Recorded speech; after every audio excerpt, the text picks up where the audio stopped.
Recording. Okay, welcome everyone to this session on the formation of a Water Stewardship Acceleration Forum. This joins a family of presentations and discussions at the World Water Week on water stewardship. And what I'd like to do now is to sort of give you an overview of our presentation. So maybe if you can, Lena, you can go on to the next slide, which gives us the agenda. Yeah, so what we'll be having here first a keynote speech, a presentation from Bernd Ollemann of the Department of Competition and Industrial Development in South Africa. We'll be looking at water stewardship in practice. And then we'll be going on to a session where we look at the introduction for this Water Stewardship Acceleration Forum. And then we'll follow on with a panel discussion where we have three panel members, Kate Lamb from CDP, a large international NGO on environmental disclosure, Michael Alexander from the well-known company Diageo, and Yolanda Lopez from UNESCO.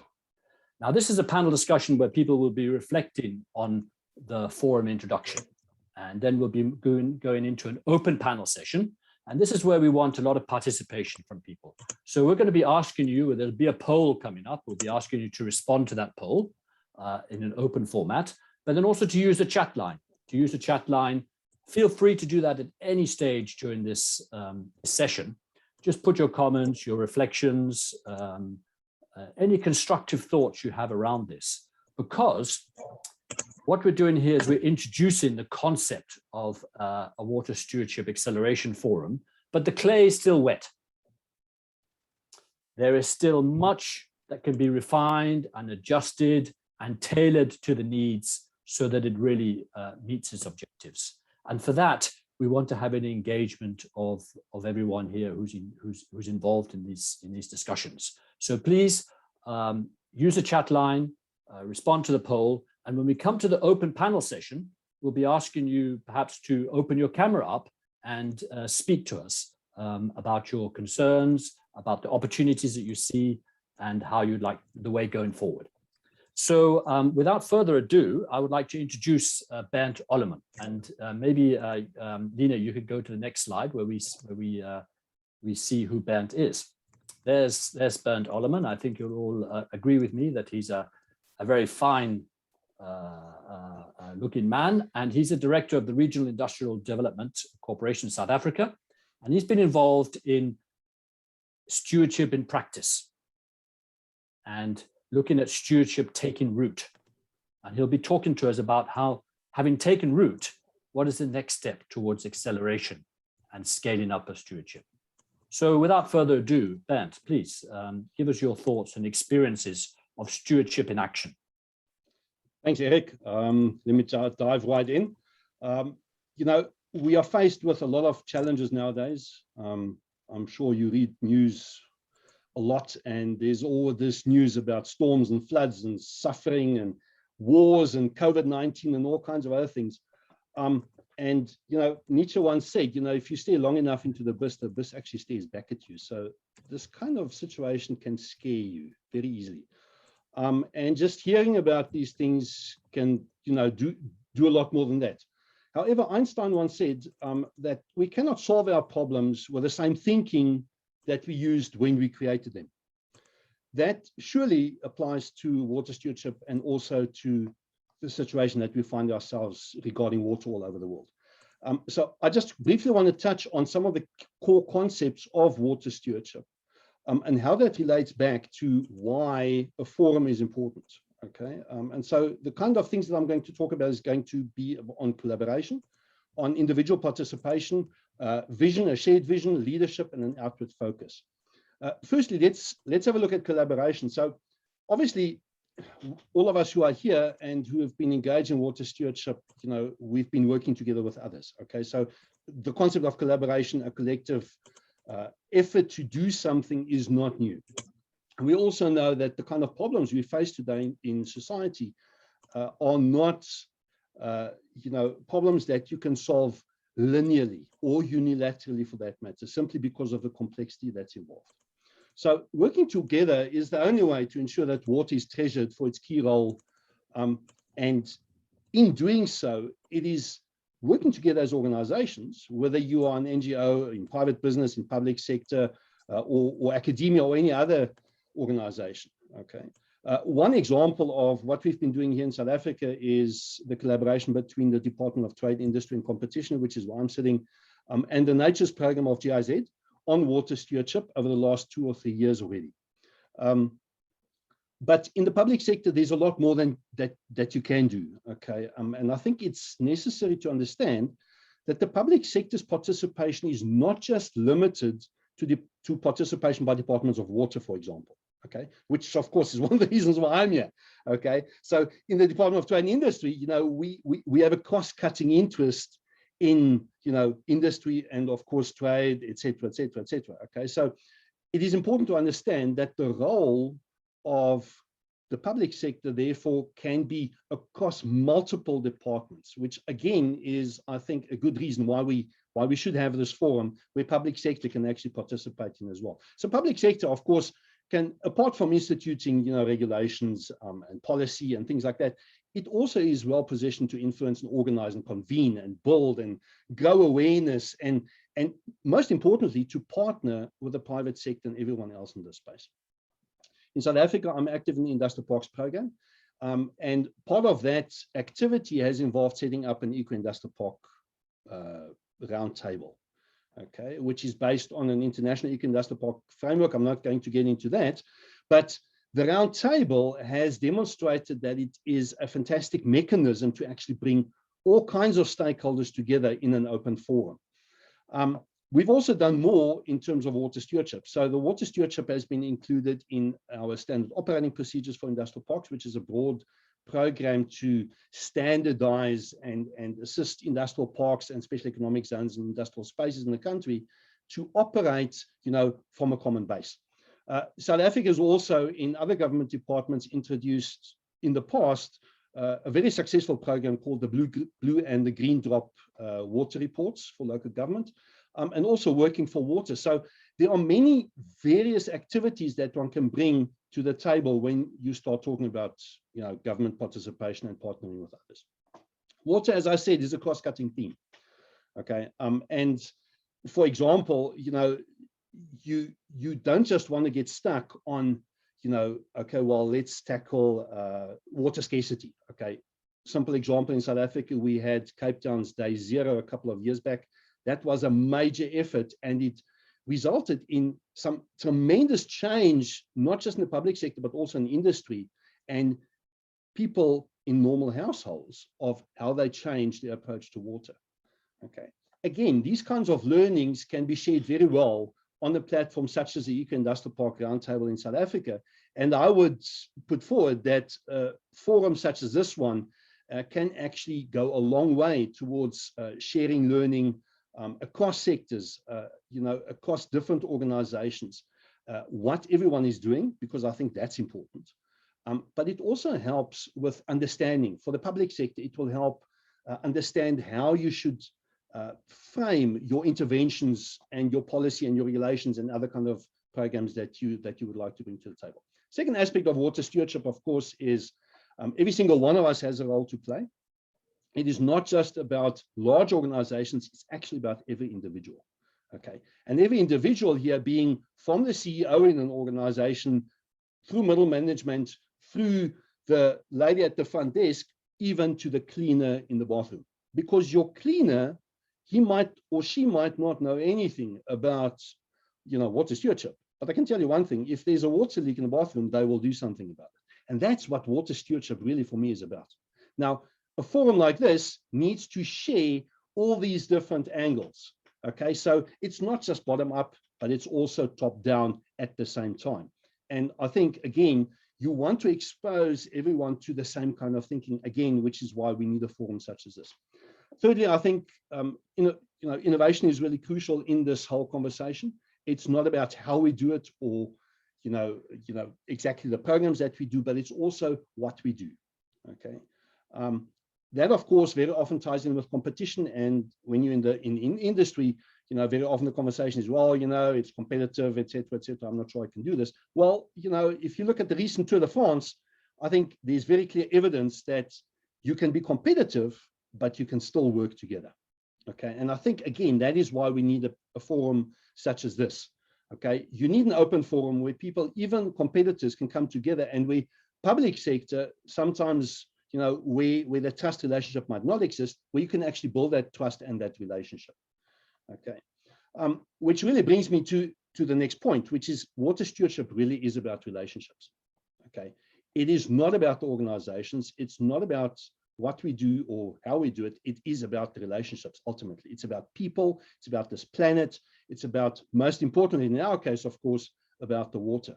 And how do you get people together? Well, you need to, similar to our experience on the Eco-Industrial Park Roundtable in South Africa, you need to get people talking, okay, and sharing their experiences and their different programs. But lastly, it's also about a shared vision and about leadership. So water stewardship introduces the concept of stewardship, which I believe it has potential to be applied across the board in society, in energy, for example, in the environment, in the social sphere, for families or for children, for example. So stewardship really is a critical approach to actually address things, where our focus is outwards and not inwards. It is more based on a leadership approach rather than a selfish and an egotistical goal that we want to achieve. Now, I would like to end just with a brief quote from 1 Corinthians 3, verse 6 and 7 in the Bible. It says, I planted, Apollos watered, but God gave the increase. So then neither he who plants is anything, nor he who waters, but God who gives the increase. I think the point here is, and the point I'm trying to make is, a forum like this is not about you and me. Okay, it's about all of us together. It's about what you can do, it's what I can do, what everyone else can do, but it's also how do we go together to scale things, to accelerate the efforts in water stewardship through a shared vision, and how can we work together to lead others towards this. So I want to end with this. Be bold, take courage, dare to dream, push the boundaries, and let's do this together. Thanks, Eric. Thanks a lot, Bernard. Thank you very much indeed. That's really excellent. I mean, there's some take homes there. I like the focus on beyond water. You know, Bernd is not from the Ministry of Water. He's from the Department of Trade, Industry and Competition. That's got a lot to do with the economic powerhouse of an emerging economy like South Africa. So that beyond water cross-cutting thing is something that came out strong from what you said there, Bernd. And it seems that you're walking the talk because, as I say, you're from another ministry.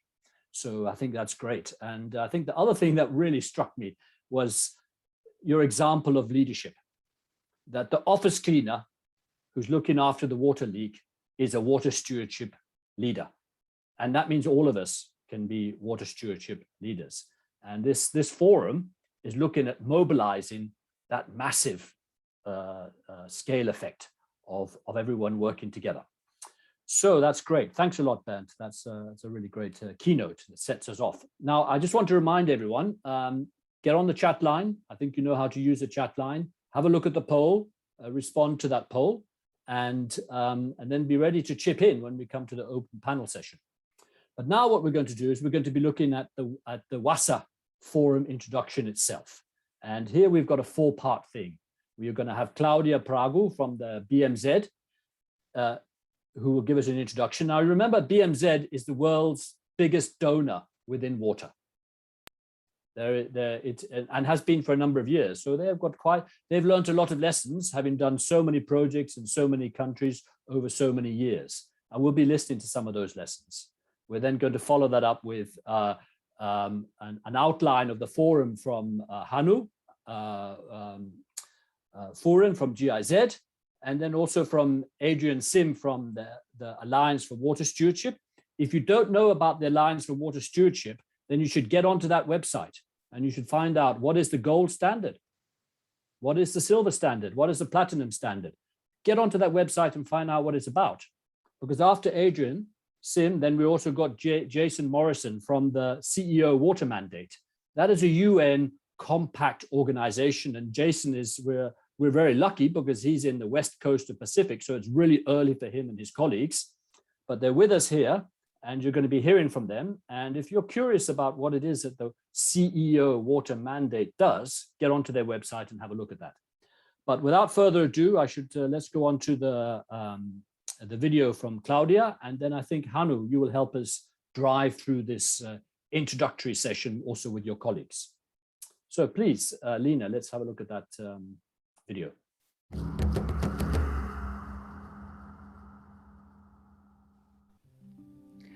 Dear colleagues, ladies and gentlemen, welcome to this forum, also on behalf of the German Federal Ministry for Economic Cooperation and Development. Germany, together with many partners, actively supports stewardship to achieve our global goals. Climate change is already having a serious impact on water resources. The way our economies operate leaves a large water footprint. Water resource security is threatened in many regions if not managed carefully. Therefore, to mitigate the impact of climate change and to achieve SDG 6, we need to accelerate our actions. Water stewardship means collective action for shared water resources by responsible management. That means taking responsibility for one's own impact on shared water and working together with all users for sustainable management through coordinated and collective actions. This is because the levers for acceleration lie equally with the private sector, the government, financial institutions, and civil society.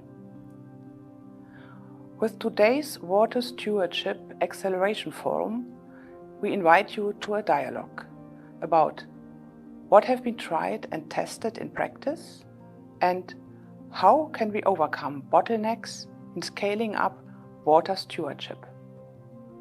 Thank you very much, and I wish you all every success.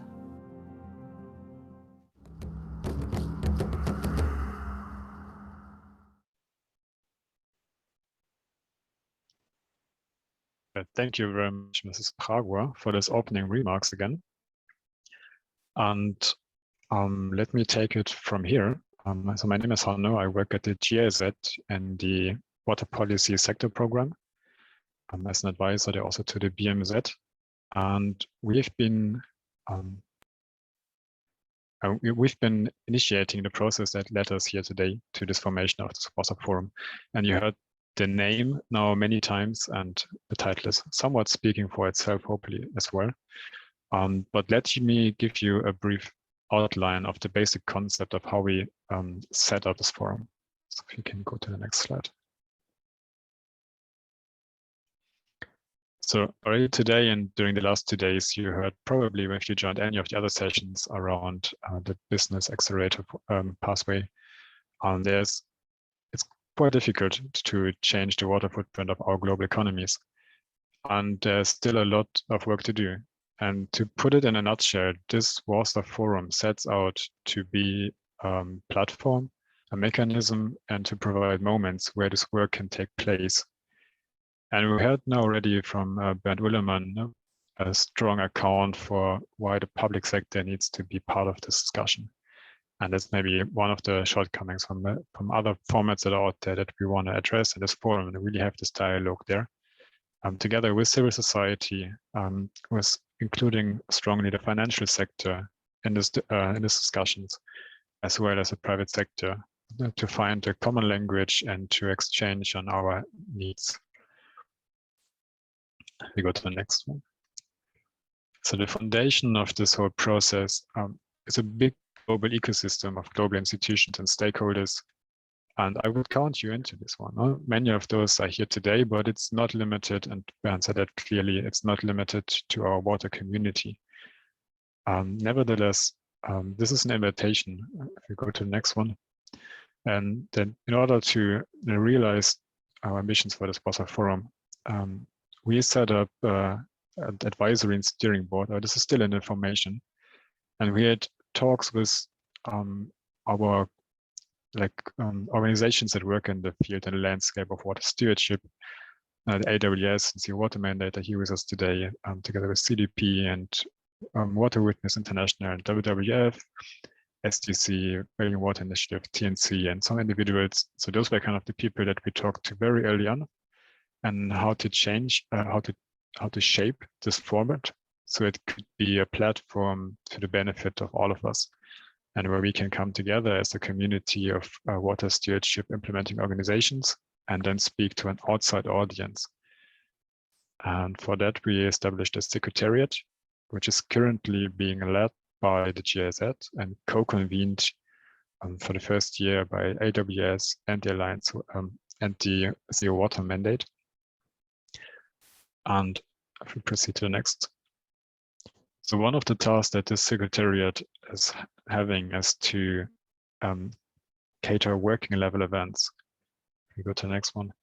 And through this working level events, we can really find as a community the inputs that we want to bring to a high level events, where we really want to bring together leaders of all these 4 sectors. So you see up there. And we define the input that we want to bring to this forum. Now we can align on our acceleration vision, we can exchange on bottlenecks and opportunities. We can propose, but also advertise our initiatives that we are driving already, and together formulate those policy asks that we want to bring forward. So with the outcomes of this forum, we envision a better understanding of the needs of each of the sectors when it comes, now there's many fields of needs when it comes to data, to accountability. And we can formulate our shared ambitions and arrive at shared pathways forward and how we can really evolve stewardship as an approach, as a mechanism to achieve our global goals. And we can form new coalitions and new initiatives, which again, and on a working level, we can break down, advance, and therefore provide this mechanism to work towards our overall objective, which is the next one, which is really to work towards an improved enabling environment where scaling of water stewardship can take place. So I will leave it here for a very first brief overview of the basic setup. Eric said at the beginning, a place to wet, and we really invite all interested organizations to join this process.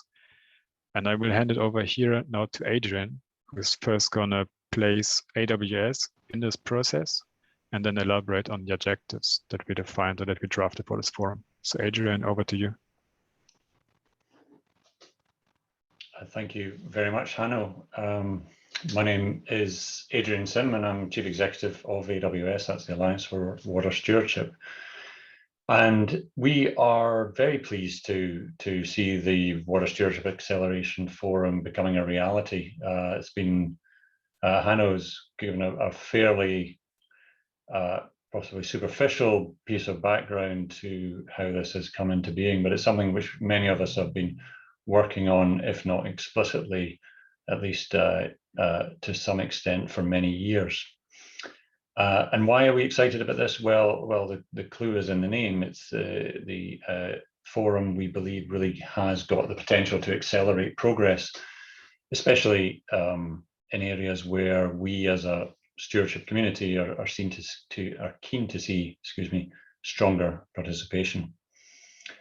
And now, for those who may be unfamiliar with AWS, we are a membership organization. Our mission is to ignite and nurture leadership in water stewardship, so very much aligned to Bernd's remarks earlier. Our standard system defines good water stewardship and provides recognition for sites who meet the AWS standard. Our theory of change identifies 3 groups who are essential for achieving our intended impact. We have enablers, that is members, partners, service providers who support the implementation of stewardship. We have implementers, that's those who actually do stewardship, who implement the AWS standard. And influencers, that's governments, public sector agencies, financial institutions who have that potential to scale water stewardship. And I would say over the last decade or more, we've been pretty good at engaging the enablers, and I would argue also the implementers. For example, it now seems a long time ago that we had to make the case for the critical role that the private sector has to play in water security, or for the necessity of multi-stakeholder processes to underpin stewardship. These are now well established and accepted. However, I think it's also safe to say that engagement with an endorsement of the private sector, the influencers, to use our theory of change language, is an area in which we need to up our collective game. So we're excited about the potential of the WaSA Forum to accelerate that positive engagement, in particular, not exclusively with the public sector agencies, but that's the thing we're most excited about, to help scale and embed water stewardship where it's needed most. And that ambition, I think, is reflected in the draft objectives that are on the screen now. Thank you. Now, as Eric was saying at the beginning, the clay is still wet on this. We're trying to get this going. We've been engaging with a number of organisations on the way. We've agreed to take this on for the first year as one of the co-conveners. These are the draft objectives we've come up with. They're not finalised, but the things which are important here are really getting stewardship on, becoming more prominent in political dialogues as an important part of the architecture to pursue global goals. And also, as Hannah was mentioning before, the creation of an enabling environment that is going to help stewardship to flourish and to facilitate targeted action and specific initiatives. So that's why we're excited about it in AWS. We see that great potential in it to add value to the ecosystem of stewardship organizations that already exist. And one of them is the UNCO water mandate. So I'm going to hand over now to Jason to give you his perspectives. Thank you, Adrian. We too are very excited about the proposition of the WaSA Forum. And I just want to say a few words about why, and then I also have a slide after this that I will talk about our provisional roadmap that will get us through 2022. But I would make the case that water stewardship over the last 10 to 15 years has demonstrated its efficacy. There is a there. I think anyone that's been in this long enough would agree with this statement. But as Sanjeev Chadha mentioned at the outset of the week, there's still only pockets of excellence in the area of the business community's action on water, and we are not yet at scale. And from our thinking, that's been long overdue, the disconnect between what's happening in the business community and what's happening in the water sector and in the public sector generally in terms of investments in achieving our long-term ambition around water. And bringing these stakeholders together through a global forum to do joint problem identification. What are the levers of the enabling environment that will bring more companies into the fold? If we think about the real impact that we're looking to have on water, it will require policies that incentivize the action and also the public sector spend that we know is where the real investment will come from when it comes to getting around some of these problems. So as we look toward how climate change is going to be disruptive on our water systems, and we think about this all hands on deck moment, it really is going to be forums like this that bring the leaders from different segments of society, business community, public sector, UN agencies, and civil society organizations to try to come up collaboratively with these strategies and pathways for scale and impact over the next 10 years. So we're really excited about this proposition. And let me talk through a provisional roadmap. Again, this is not fully baked, but there is to demonstrate that there has been some thinking into what this might look like and what some key milestone events might be that we would look to be able to bring this forum to the public domain. So here we are in Stockholm, virtually in our offices with suits on and shorts on and barefooted, and we are announcing this new initiative. We think that based on this feedback, there's an opportunity to refine and adjust, and then really make a public announcement around this forum in conjunction with COP22. In the intervening months, we also think there's an opportunity to do some recruitment and assembling of this advisory and steering board, the organizations that will help really define where this organization or this forum goes in the coming years, with a kickoff meeting sometime at the end of this calendar year. The thinking behind this advisory and steering board is it would meet biannually or semi-annually, I guess you would say, and it would be higher level entities or members within organizations. In between these meetings are what we were thinking of as working level events. These would be practitioners that really understand the issues, have the on-the-ground experience, understand what some of these obstacles and challenges are, and can formulate some of the thinking so that it can be brought to these high-level forums and discussed at the highest levels of these global institutions. The first high-level event we thought that would be on the radar, it would be World Water Forum in March 2022. We think there is enough time to pull together a solid event.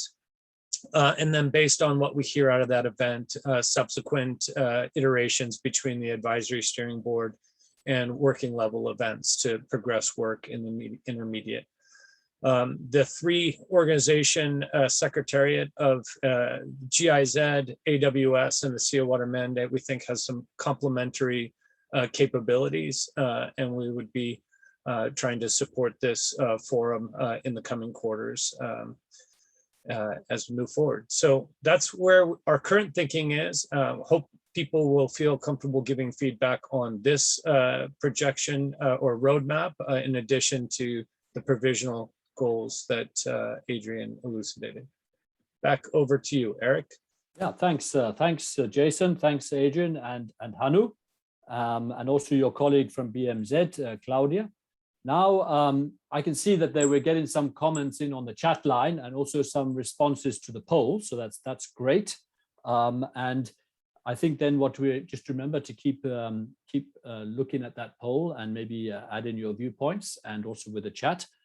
But we're now going to open up to the panel discussion. And we've got, as I mentioned earlier, three panelists. We've got Kate Lamb from the CDP, Michael Alexander from Diageo. I'll just start my video there, forgot that one. And then also Yolanda Lopez from UNESCO. So to you three panelists, maybe starting with Kate, but then moving on to Michael and Yolanda.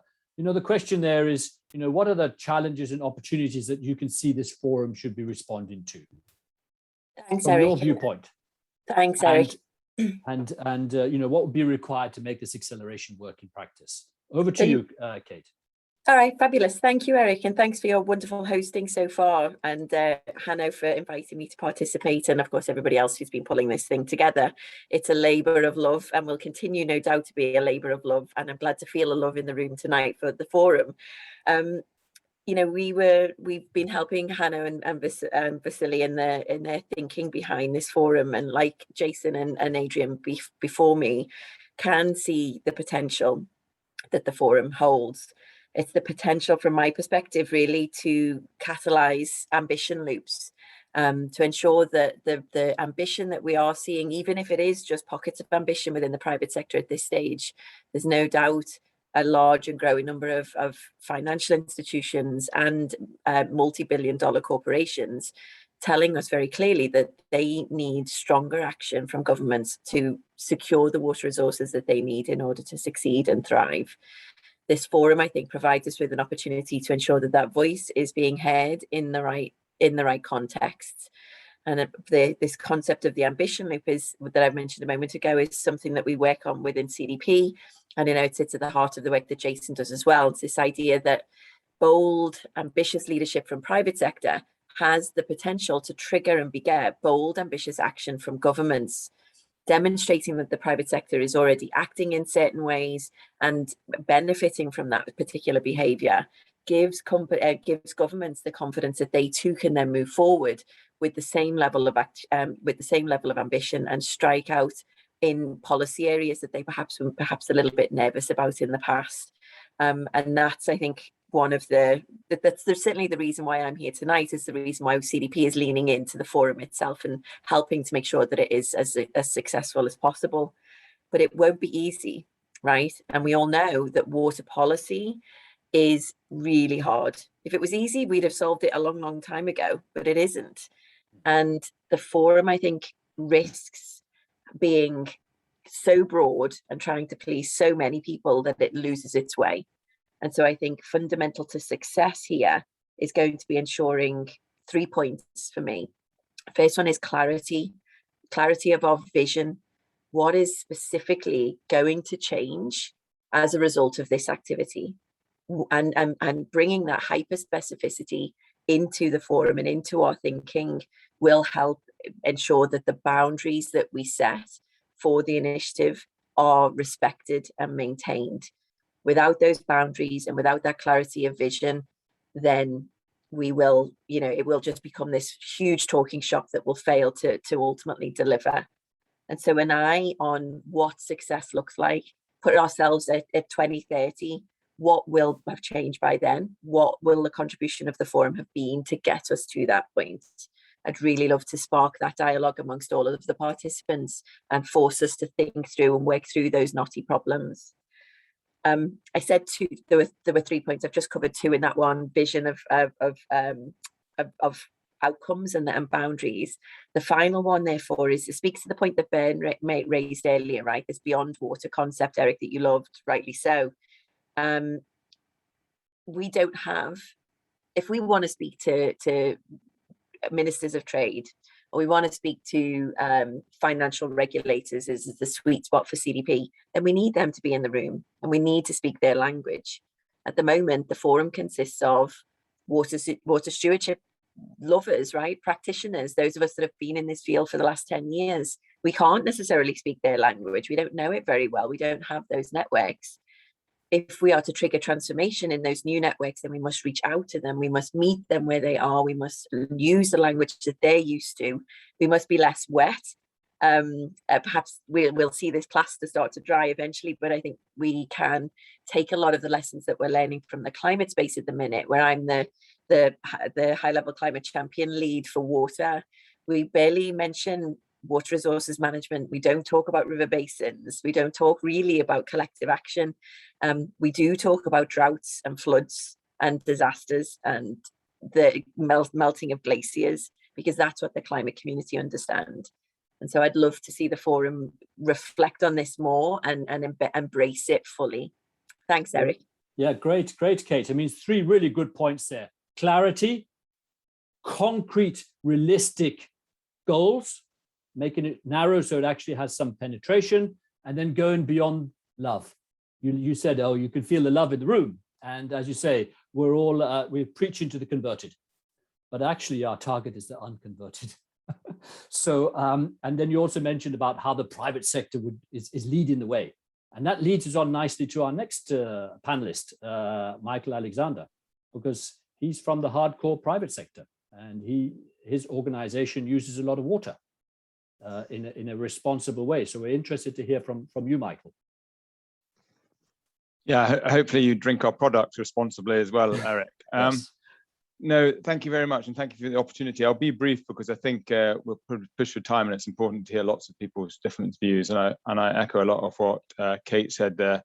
So yes, in essence, I welcome this. I welcome the need for better kind of high-level coordination to unlock some of the bottlenecks that we've talked about to accelerate action, progress. I agree with a lot of what's been said, and I think the particular kind of slant towards public policy and government engagement and that kind of opportunity there is, and perhaps even finance as well, is underrepresented in the water stewardship area. I'm quite sure of that, and I would strongly encourage that to be a kind of spike, I suppose, in the new forum's deliverables.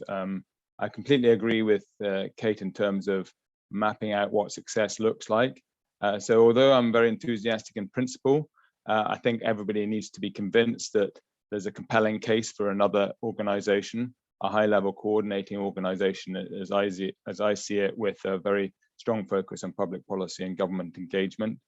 And I think that case needs to be made very clear. And if it's to engage with the private sector, then I think it needs to be a pragmatic and inclusive approach, and not in any way a sort of high-level elitist or exclusive approach. So I really think we should embrace that inclusion as well.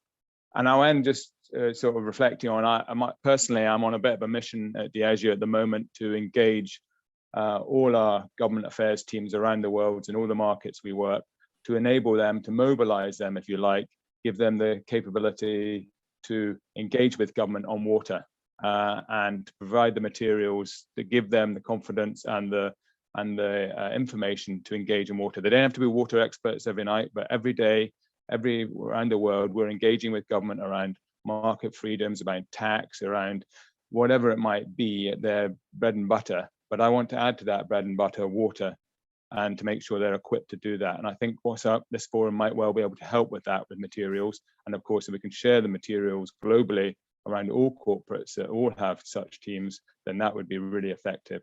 So yes, in principle, very welcoming of the new forum. The jury's still out, obviously, in the detail, and that's been made very clear this evening. So I welcome that as well, but very happy to participate today. Great. So I think the future of the forum depends on what action it can take and what change it can bring. And I think there, Michael, you are bringing a very good point, that one of the things that the forum can do is we don't have to reinvent the wheel.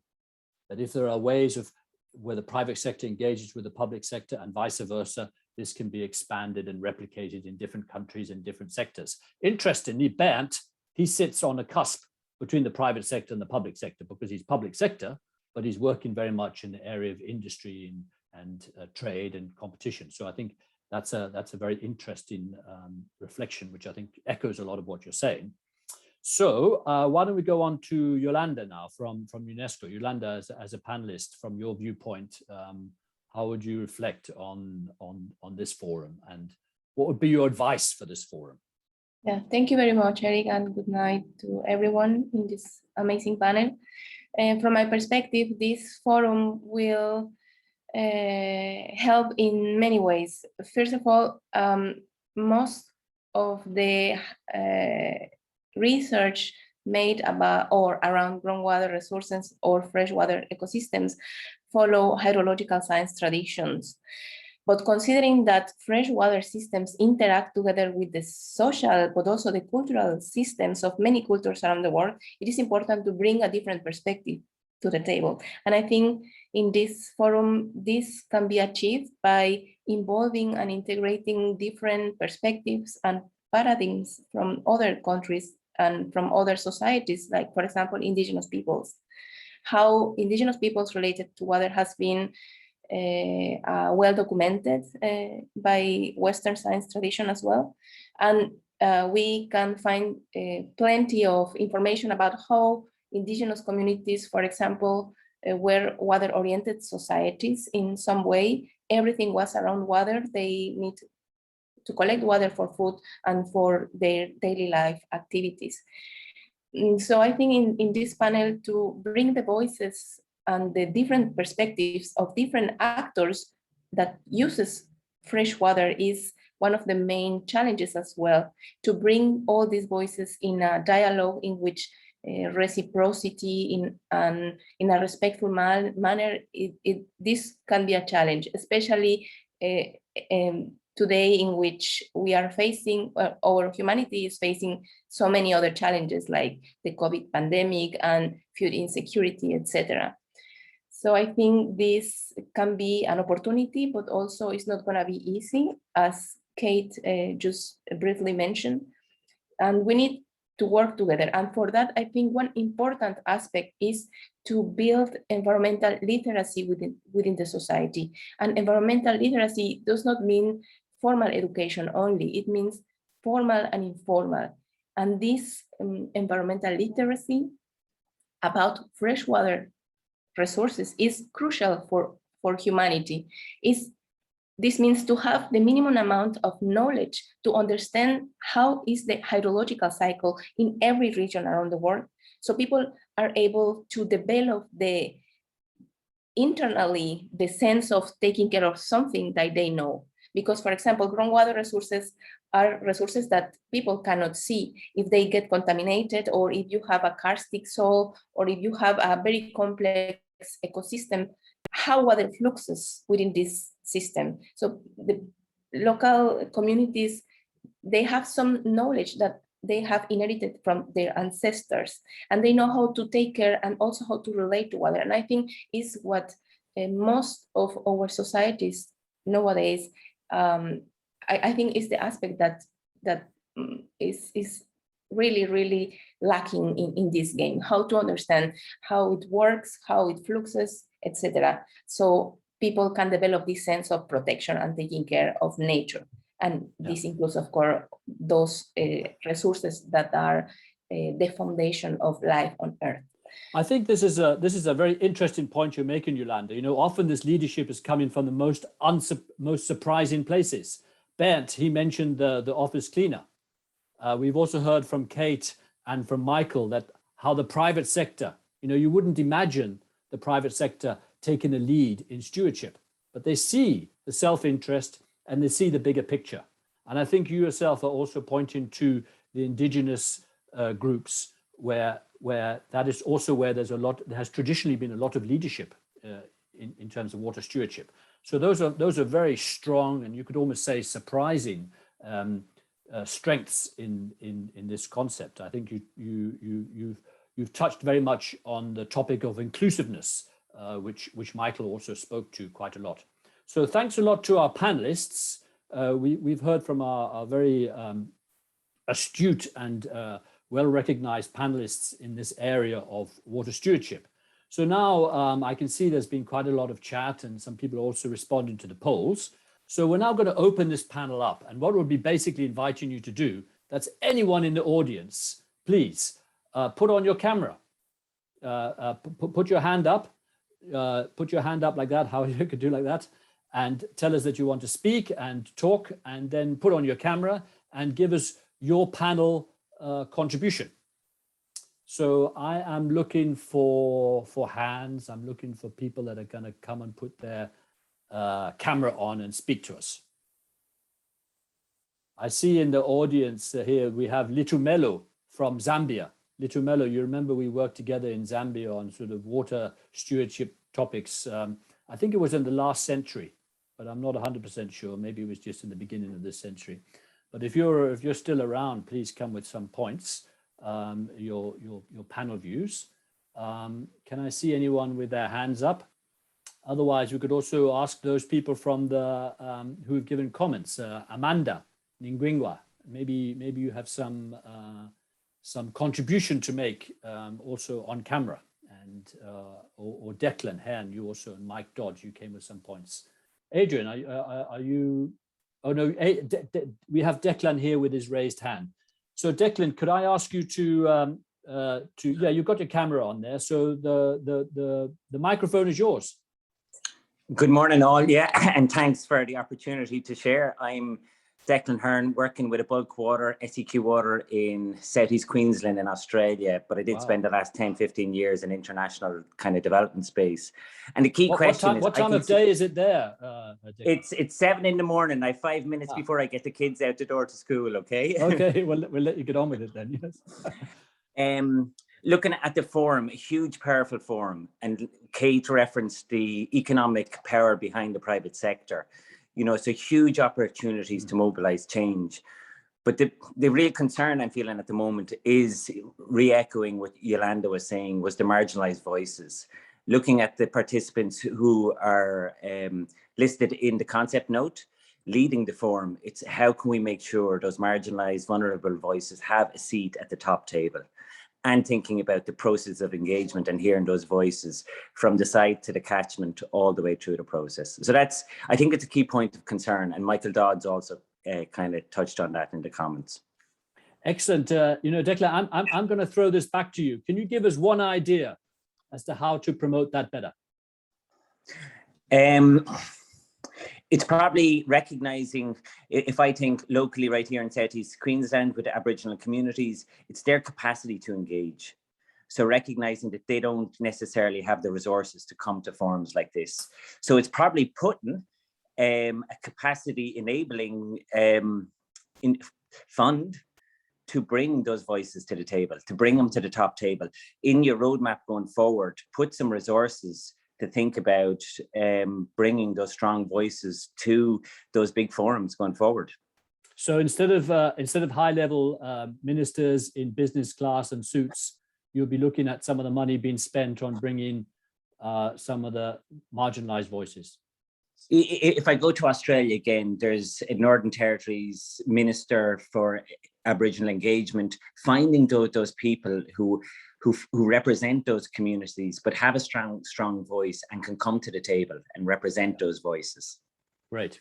Thanks, Declan. I think that's an invaluable contribution. Thank you all. If we do half of what you've asked for, I think it will have been a very time well spent here today.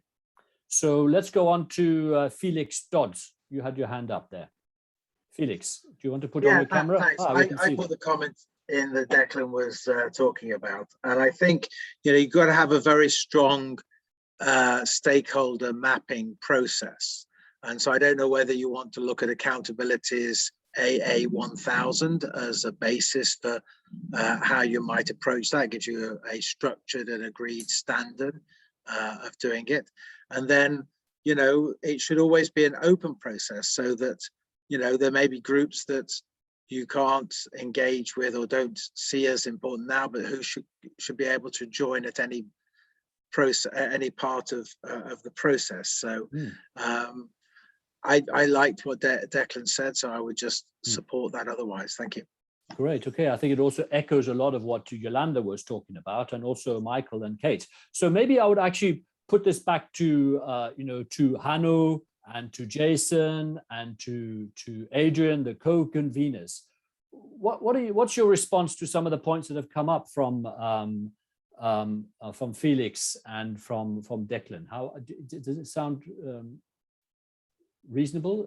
Is it practical? Is it something which the forum should concentrate on that? What are your thoughts? Just very briefly. I'll just say they're spot on.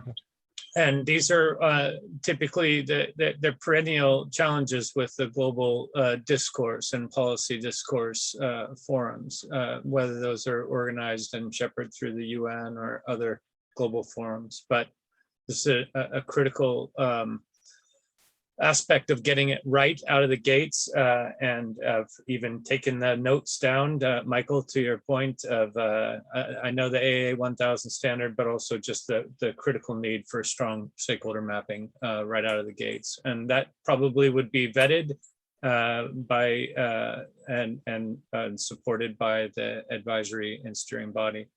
We do have a number of practitioners in the stewardship community that I think will be able to help us make sure that we are doing this thoroughly. Nick Hepworth and Water Witness International comes to mind for some of the work they do in sub-Saharan Africa, and there are others as well. Yeah. What about you, Adrian or Hanno? Do you have any reflections on that as hosts and co-hosts? Does it? And then I think we'll ask Yolanda to make a comment. Yeah, if I can just go briefly, I naturally agree with everything that's been said on this topic, and I think that's what my remarks earlier were about, engaging the public sector as a kind of area of where we haven't been as strong up to now as my organization or the community as a whole, and that can mean, of course, a whole host of different things. And we're absolutely with AWS, where it's very clear and explicit that that our aim is about inclusion, making sure that that everybody stands to benefit, and that this forum needs to be able to do that for it to serve our organizational objectives. So it's really important that this has been brought up at the outset. Yeah. So that we can set the course straight at the beginning. Yeah, and it also works a little bit together with what Kate was saying, because if you make it too broad, you'll dilute it and it'll become just a big talk shop. So it also has to have some focus, and that's going to be a trick. That's going to be a difficulty that you guys, as in the secretariat and the advisory board, are going to have to steer past those rocks to left and to right. What about you, Hanno? And then we'll go on to Yolanda. Yeah, very quickly. So Declan, on your idea of putting up a fund to make sure that those marginalized voices can join those discussions, absolutely. Very good point noted and will be realized. Second one, it's of course always difficult to talk about the civil society. Somebody also put in the chat as it's a lot of stakeholders, and it depends on also where you look locally. There's of course an always local civil society stakeholders, but yeah, we are really grateful for your feedback here, and we know that it's a challenge to make sure that civil society is adequately engaged in this discussion. Yeah. And I like comment from Kate in the chat here that through the role of a co-host or co-lead for this forum, there would be one mechanism maybe that we can deploy. Yeah, that's really good. And I'm just come back to thinking what Bernd said at the beginning about the office cleaner being the water stewardship leader. I think it's a good thing to keep in mind. Yolanda, you've had your hand up for some time. I think you also triggered some of these discussions. So yeah, I just want to give us a very brief wrap up. Yeah, of course. I just want to make a comment about the point made by Declan. I forgot to tell in this forum that indigenous peoples are getting well prepared. And for example, I myself, an indigenous, I belong to an indigenous community, and I hold a PhD. I understand perfectly how the different approaches, frameworks, and methodologies to understand hydrological problems. But so bringing these voices is not difficult anymore. It's only a way to find where they are located. So, for example, there will be this World Conservation Congress in Marseille this year, and there will be many indigenous peoples which are bringing their voices there. So it's only a way to find where they are and to contact them and to bring their voices. So will you and your organization join the forum? I will be very happy to. Yeah, because then you could then walk the talk and help I will the be forum. very happy. Yeah, you do that. I think that would be very helpful indeed. I can see there was I think we're probably running out of time soon, but there was a comment from Andrew Robbie. I don't know if you're there, Andrew, if you want to make a comment on camera. I think you had some very good points there. We're having difficulty hearing you, Andrew. Can you speak louder? I'm on the second glass of wine, so this might be completely incoherent. Cheers. It's far too late in this country at the moment. But I really enjoyed the interventions. I think this forum's a welcome opportunity, as I said in my comments, to align efforts. As Kate said, it's really important to set targets for this. But for me, coming from the timber world, and I see lots of parallels with the issues of stewardship and the work that I did in Indonesia over many years on timber, is that we've not fully engaged the market drivers for change. And that is through things that we can do as consumer countries in regulating the market to make change happen. And this is happening, we see in TCFD. I think I've frozen. I wonder if I've dropped out. You're okay there, Andrew. It's working, but we've just got just half a few seconds left before we have to close. A few seconds more. And the second thing is the role of civil society and holding companies to account.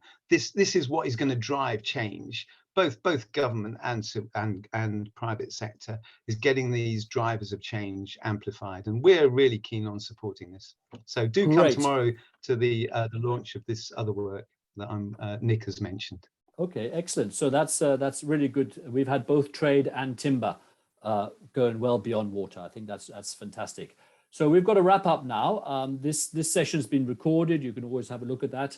And then, as I mentioned, go onto those websites. The WaSA Forum will have a website soon, so you'll be able to go onto that. But also the AWS, the CEO Water Mandate, the Water Witness International, all these organizations that have been mentioned, they will be relevant to connect with those. Otherwise, I think let's thank our hosts, especially GIZ, the hard work that Hanno and his group have been doing, but also all the background work from the Alliance for Water Stewardship and the CEO Water Mandate and others. And our panelists. Thanks a lot, panelists. Let's give you a good clap. And thanks a lot. Okay, great. I think it's time to wrap up, and for some people to go to bed, other people to get their breakfast. Bye. Thanks, Thank Eric. you. Thanks, Yolanda. Thanks a lot, Thank you. Eric. Bye-bye. Thank you. Bye. Thank you. Bye.